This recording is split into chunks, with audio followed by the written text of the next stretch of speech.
Ladies and gentlemen, welcome to the Chairman's Breakfast, brought to you by the Greater Oklahoma City Chamber. Please welcome the Chair of the Greater Oklahoma City Chamber, Rhonda Hooper.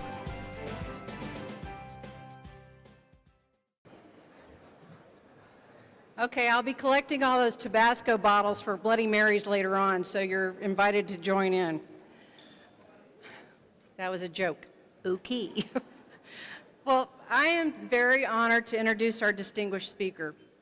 In 2010, Mary Fallin was elected Oklahoma's first woman governor. She was re-elected in 2014 to her second term, carrying 71 out of 77 counties.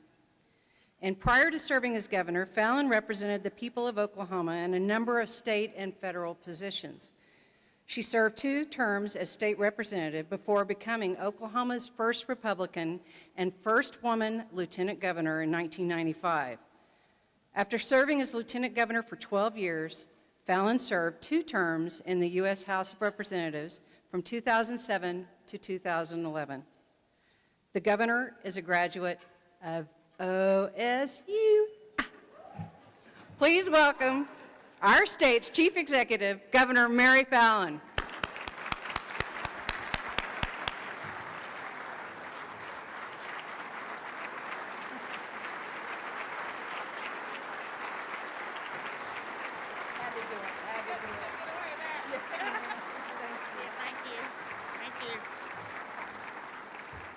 Well, thank you very much. Good morning.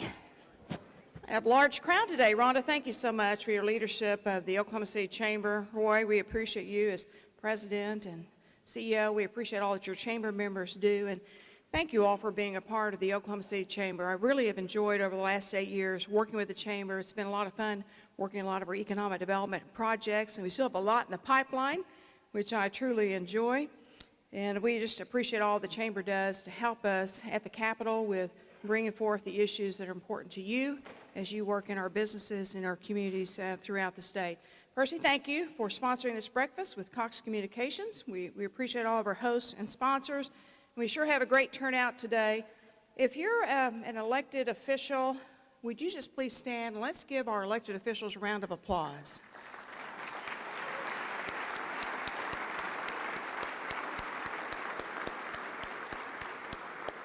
If you're a member of my cabinet, would you please stand? And I know we have several of our cabinet members here. Will you please stand too? Here, Secretary Lopez. Great to see all of you. Thank you for joining us here today. And then I have to introduce someone very special to me. Your first gentleman of the state of Oklahoma, my husband, Wade Christensen. Thank you for coming. Well, the people in this room are the ones who create jobs, invest money in our community, and certainly the ones that are helping make great things happen in Oklahoma City. It's fun to see all the great things happening, and it's an easy sell, frankly, Roy, for economic development purposes, and there are a lot of great things happening, and I'll talk about some of those things in a few moments. And our job at the state capitol, all the elected officials, whether you're statewide, county, city, legislators, or cabinet members, is to make sure that we do everything to create the right business environment for you to be able to invest, grow, and flourish and create jobs and opportunities for our fellow Oklahomans. And the last thing we want to do is to stifle your growth, stifle the growth of our city and certainly of our state. And that's why when you put out your important agenda every year, and every year, believe it or not, I actually read those things. I hope our legislators do, and I think they do, because they're always saying, is that on the Oklahoma City Chamber's legislative agenda? But when you put out those agendas, they really do help us. I know that you spend a lot of time and effort working on issues that matter to the business community here. And it's important that our lawmakers and other elected officials hear from you about those issues. And speaking this morning, I'm reminded that this is my last and final Oklahoma City speech with the chamber. So I just want to say thank you for the great honor and pleasure of being able to serve as your governor every year. And every year, as you have this chamber legislative breakfast and you put out your agenda, I'm sure that some of you probably wonder, do we actually read your agenda? Do we actually pay attention to those things? And so I thought I'd just give you some brief highlights of some of the things I've seen over the past many years, and I've had the opportunity to serve as your governor, to actually show that we do pay attention, because it's been tough a little bit at the Capitol lately.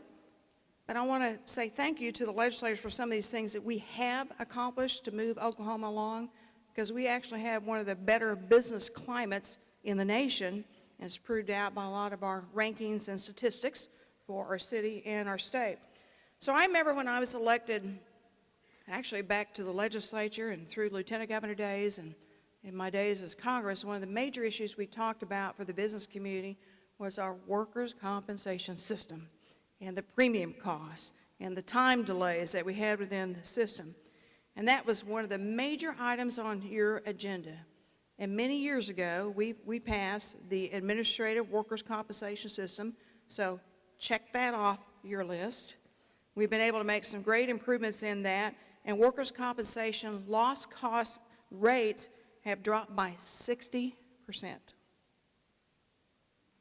that good enough? It's helpful, isn't it? All right. In fact, the last 5 years, we've seen rate reductions, and this past year, this past fall, we had a 16% rate reduction in lost costs in our workers' compensation system. Another issue that was important to the business community was tort reform, capping non-economic damages. Check. That's off our list. We passed major lawsuit reform several years ago, and now we have moved from being ranked 42nd in the country to 33rd in the country in reducing frivolous lawsuits. Much, much better in our position. It's always been important to this chamber and to economic development efforts for the city and the state to retain things that create jobs and opportunities, like the Quality Jobs Act, which makes us more competitive, the 21st Century Quality Jobs Act, and the Aerospace Engineer Tax Credit, which has helped us recruit so many iterations of Boeing to our state and other companies that we're now seeing coming to Oklahoma. And check, check, check on all three of those things. We've been able to keep those things with our legislative efforts to make us very competitive and being able to recruit business from other states and compete against other states too. In fact, the Aerospace Engineer Tax Credit was actually the reinstatement of that, because it had been done away with the years prior to me becoming governor. It was the first bill I ever signed as governor of the state of Oklahoma. When I came into office in our pension systems, and I see Representative McDaniel here, who's running for treasurer. Yes. Well, it's always been one of his, I'll give him Ray, you can clap for him. He's doing a good job. I'm going to brag on him, because with the help of the legislature, this has been a major improvement in our state. But in 2011, our unfunded pension liabilities in our state was $16 billion. And because of various reform efforts that we had really early on in my term, we dropped that down to just a little over $8 billion, cutting it in half, our unfunded pension liabilities. And I say, well, that's nice. It really doesn't concern me in business. Well, it really does, because if you look at Illinois, you look at some of the other cities like Dallas. I mean, Dallas at one point had an article saying they may have to file bankruptcy because their unfunded pension liabilities, with all their different unions and groups, and as Randy knows, within that city. And so to be able to shore up your unfunded liabilities in your pension systems and put them on a more stable path, which we have, is very important to our state, recruiting businesses, and certainly important to the business community. We also had, and I know this was on your agenda, an incentive review committee to look at our various incentives. We established that commission.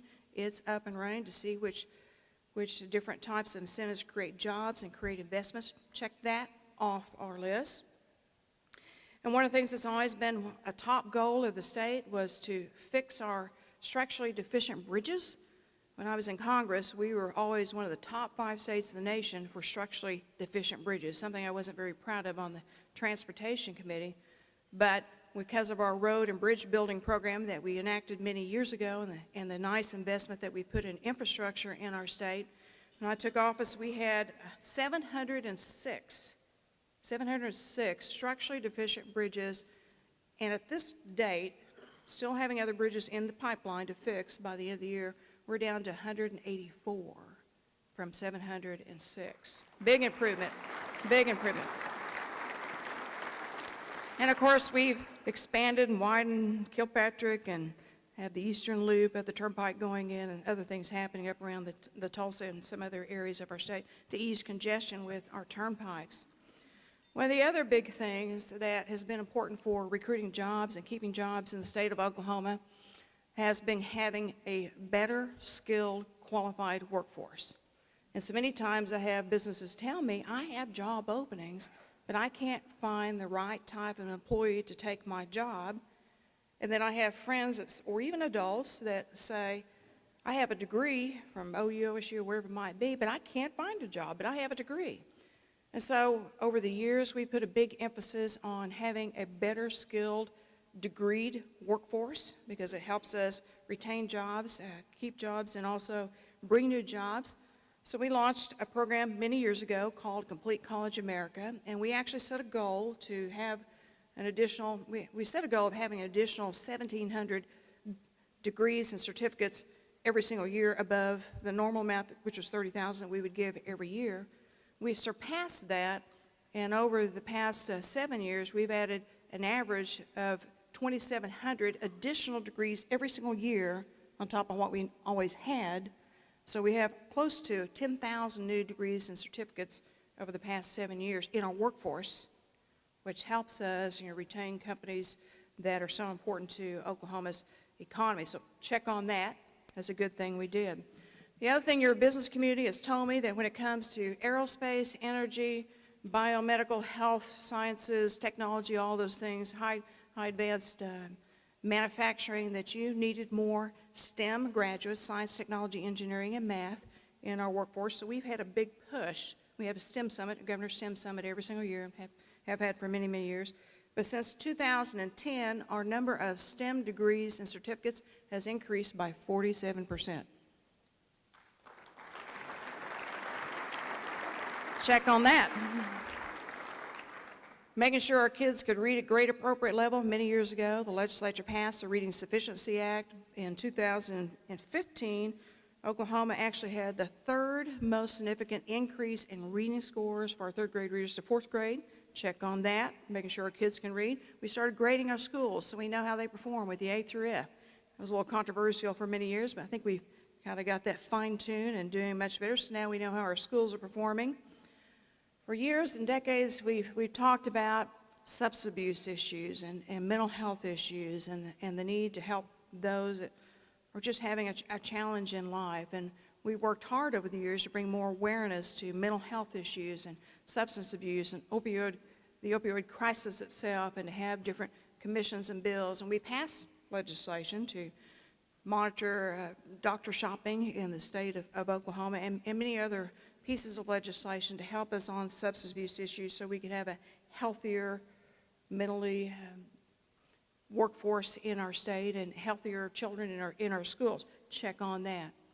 Another huge issue that I faced when I came into office was this little issue about our water in Oklahoma City.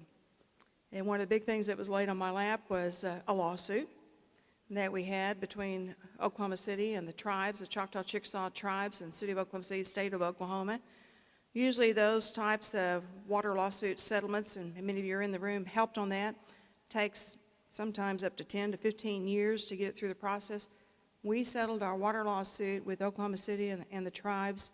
It put us on a stable path of giving Oklahoma City a good water source and path forward in 5 years, which was remarkable to get that signed and done. Check on that agenda item.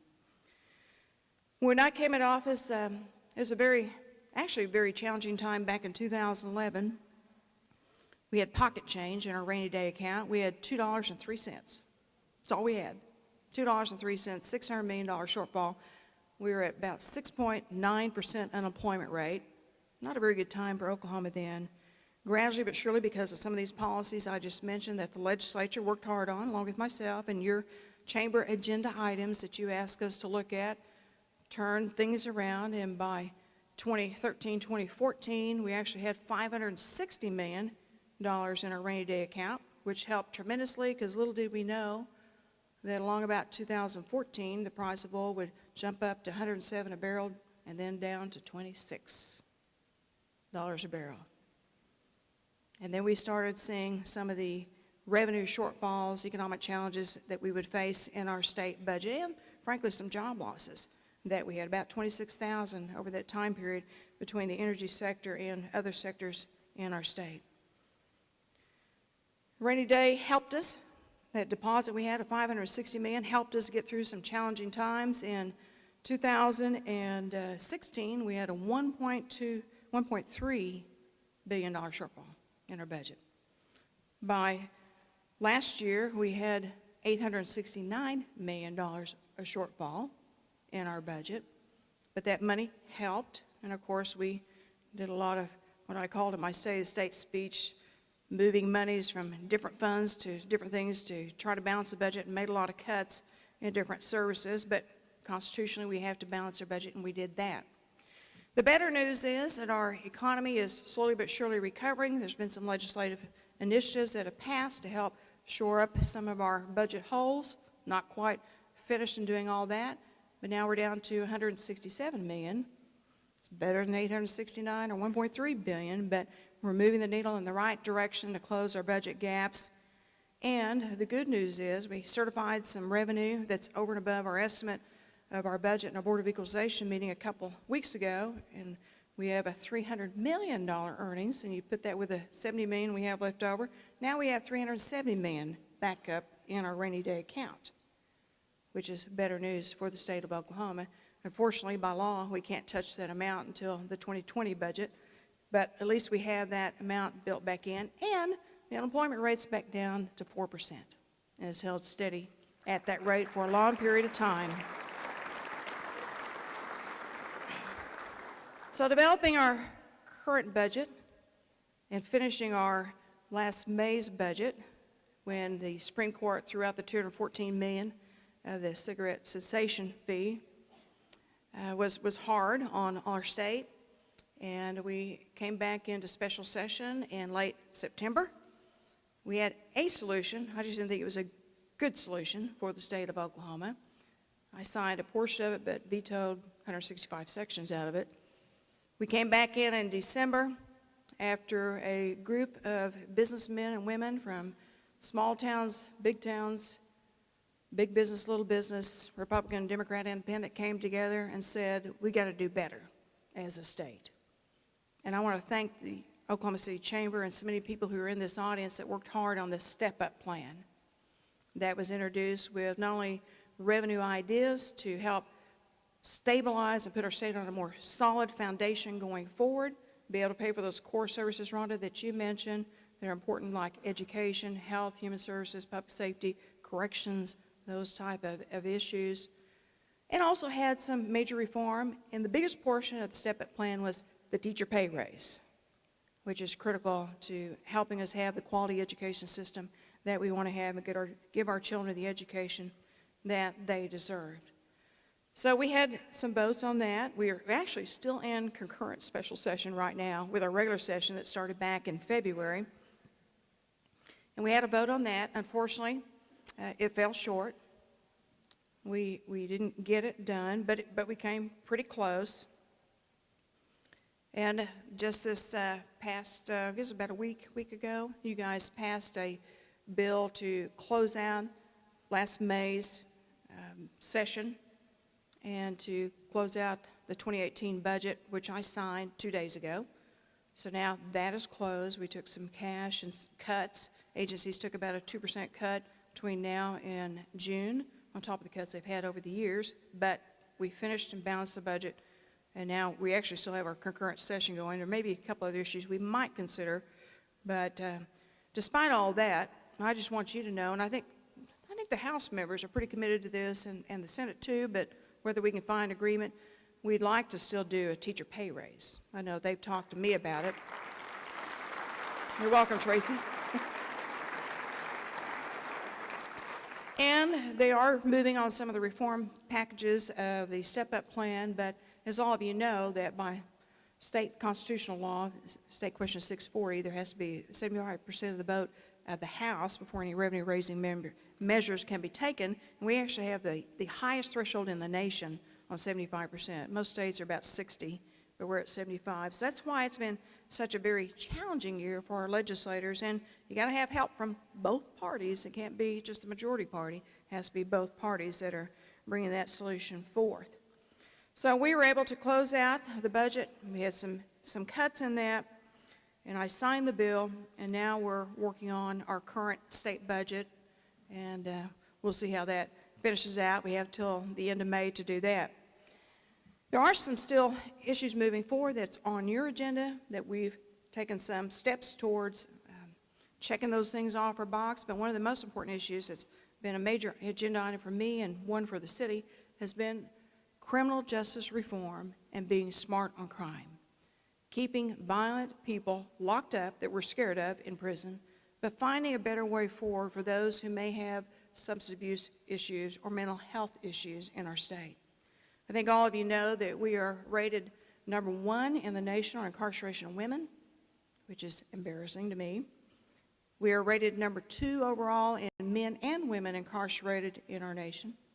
And if we don't act upon major criminal justice reform, we're going to have to build several new prisons in our state, and it's going to cost billions of dollars for the taxpayers. Plus, when those people are incarcerated, they're away from their families, they're not taking care of their children, they're not being taxpayers, they're not available for the workforce. So we've been working on, as you have in your agenda, criminal justice reform to deal with those who are not violent, but those who just need some help and hopefully divert them from going into our criminal justice system. You had 2 state questions that passed by good margins, 680 and 681, and I know that was a major agenda item for the chamber. We have passed several criminal justice bills, and we still have 5 that are alive right now. And I know I see the district attorney here. David, thank you for all your help. He's been very engaged in discussions with the DAs. We are still having ongoing discussions, even this week, with the district attorneys of Oklahoma, but we feel optimistic that we'll be able to find an agreement on the 5 bills, be able to tweak them to find a way forward for both law enforcement and our legislators to get some true, meaningful criminal justice reform done, hopefully this year, and off our plate.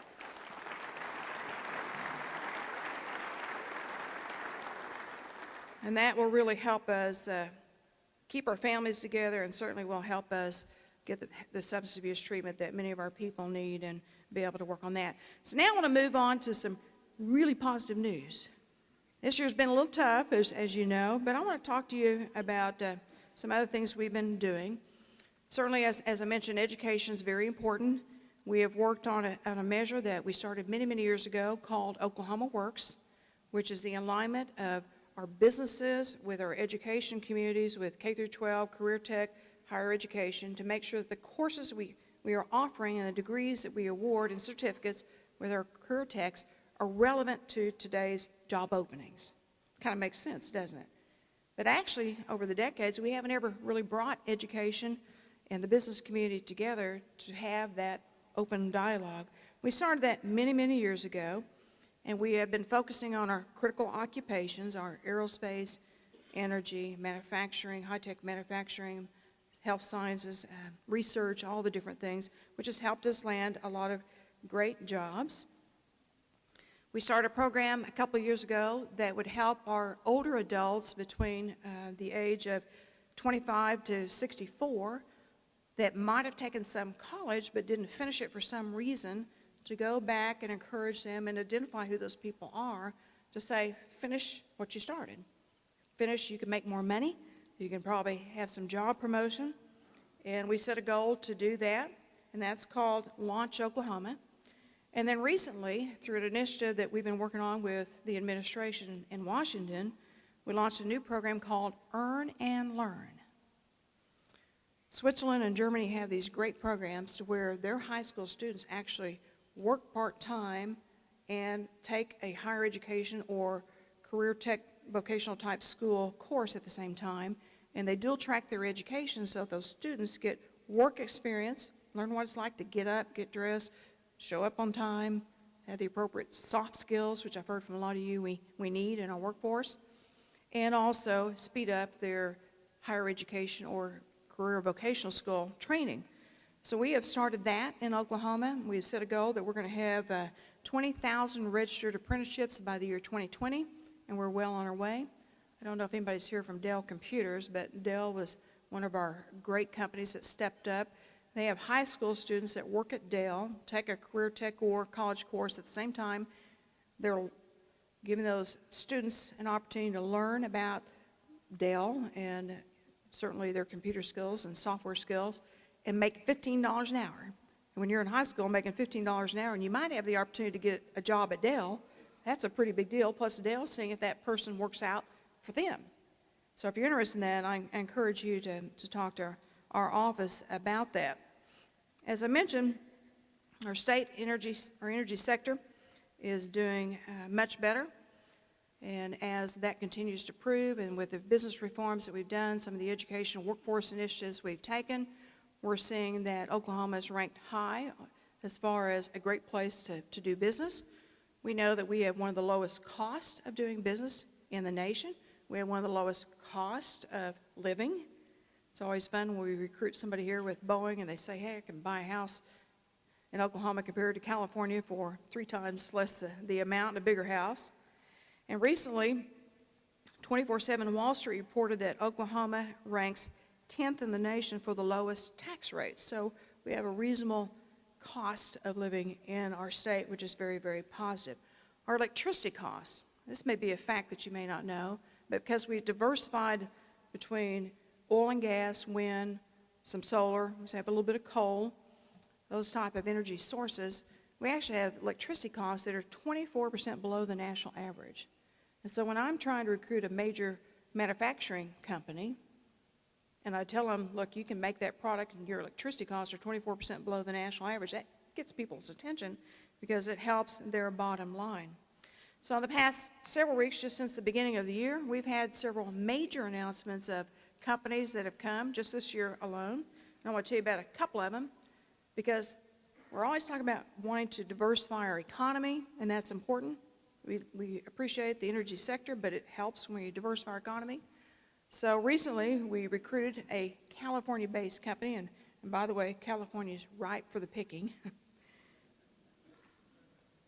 I always talk about their high taxes and their regulations and how they stifle them, and just their cost of living.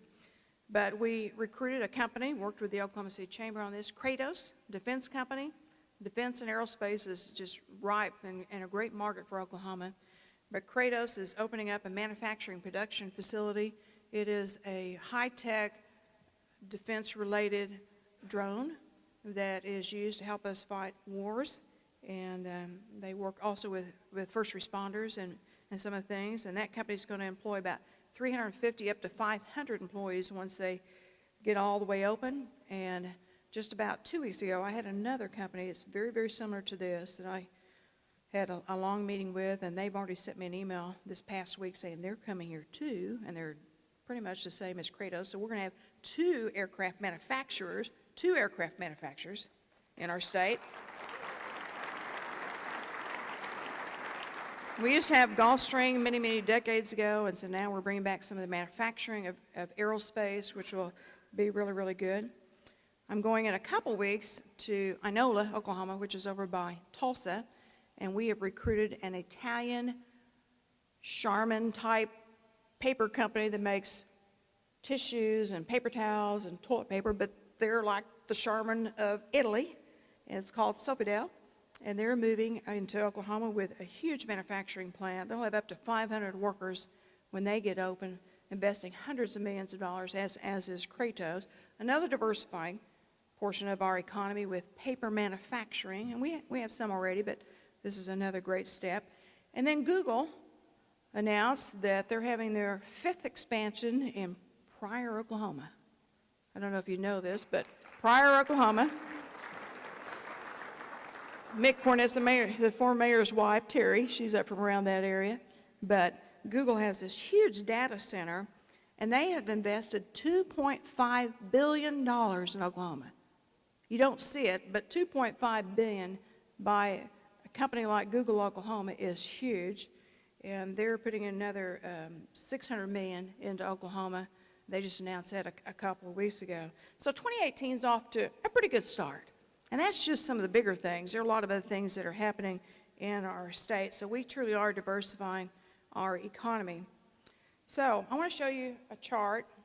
I think we have this. Yeah, here it is.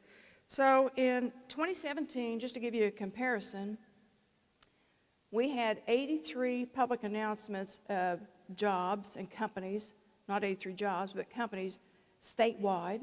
23 announcements were from new companies, while the rest were expansions, which we always appreciate expansions of companies. $6 billion of new investment in our state, which is huge for 2017. And it's around 3,500 new jobs that were created off of those announcements. And that's a great number. Now I want to show you another chart. I think we have, do we have 2016? I don't know if we have 2016. I don't think we have that. But in 2016, just to give you a comparison, we had 83 this past year. 2016, we only had 66. And that was actually good too. We had 66 in 2016, 2.2 billion compared to 6 billion, large leap. And we had 14 companies coming that were new to Oklahoma, whereas now we have 23 this past year, which tells us that we're doing things right when it comes to our pro-business climate and our workforce in our state. I've got another slide I'll show you. The largest investment in 2017 in our state, just to give you a little information, was $4.5 billion that's being invested in a wind farm in the Oklahoma Panhandle. That's a lot of money being invested in our state. And then MedXM, you might remember, they came to Oklahoma City. It's another medical technology company that we recruited from California. I had this text from a guy that used to be in Oklahoma City that moved to California, and he said, Governor, he said, would you call my cousin? He wants to move a company from California to Oklahoma. It was on a Saturday morning, and I said, sure, I'll give him a call Monday. He said, I want you to call him right now. I said, well, it's Saturday morning. You think you want me, the governor, calling him on a Saturday morning? He said, I want you to call him. He's texting me. I want you to call him right now. And I said, okay, I'll call him right now. So I called this guy's husband, Bob Norrie. I don't know if you remember. Bob Norrie used to be with Edmund Hyundai. But anyway, so I called his cousin, and he goes, hey, I can't believe the governor's calling me on a Saturday morning. I said, well, your cousin told me to call you. We'd be happy to have you come to Oklahoma. We want to tell you about our business climate and our atmosphere and tell me about your company. Well, anyway, they came here, was it 4 months later, 3 or 4 months later, really quick, and opened up a company called MedX, added another 400 jobs to our economy, and it was a large expansion for Oklahoma. The Commerce Department also certainly has other companies, this chamber does, various chambers throughout the state, that are not always on this list that you guys do individually. So a lot of great activity. I want to talk to you a little bit about some other statistics as Oklahoma seeks to create new jobs. And that is with foreign direct investments called FDI, foreign direct investment and trade. Over the past 12 months, Oklahoma's had 41 project wins of foreign direct investment, and had 41 projects over the past 12 months, and 20% of these were foreign direct investment projects, which is a big number. Currently, Oklahoma has 156 open projects. 25% of those, 25% of the open things that we're working right now are from foreign countries, which is also great. And projects are coming from European countries has surged in the last couple of years. So as you see all the things that are going on in Europe, all the immigration issues, Brexit, whatever it might be, a lot of Europe is looking towards the United States, and Oklahoma is getting a good share of those. 66% of the current foreign direct investment projects are, as I mentioned, from Europe, and trade relations with countries like Germany has really picked up and strengthened. In fact, this interesting statistic from 2009 to 2017, trade between Germany and Oklahoma with imports and exports increased 470 million or 159% from Germany. Just interesting stuff to tell that's going on. This certainly illustrates that Oklahoma can compete with other states. So another slide that we have talks about the desire to companies to locate where there are supply chains. We're always talking about developing our supply chains, especially with the aerospace industry and other important industries.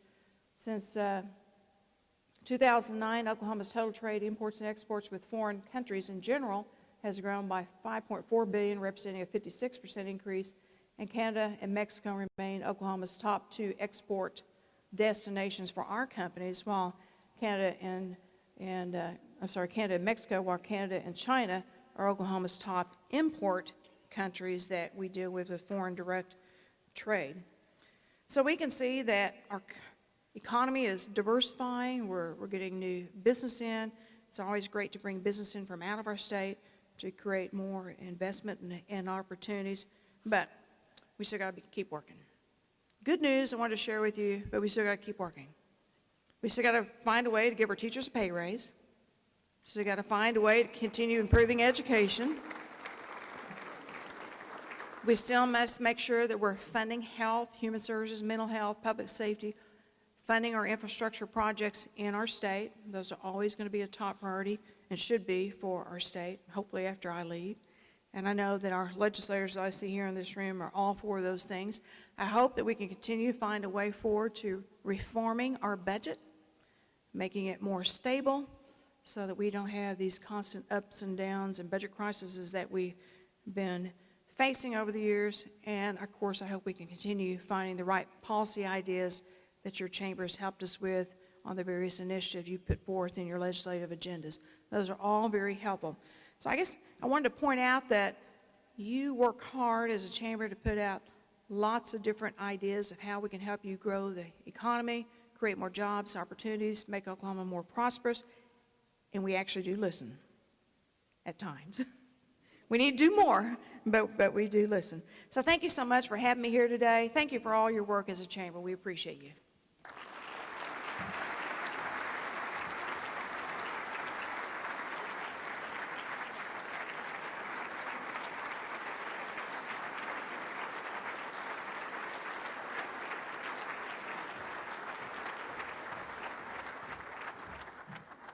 Wow, final speech after 8 years. Governor, thank you for everything you've done.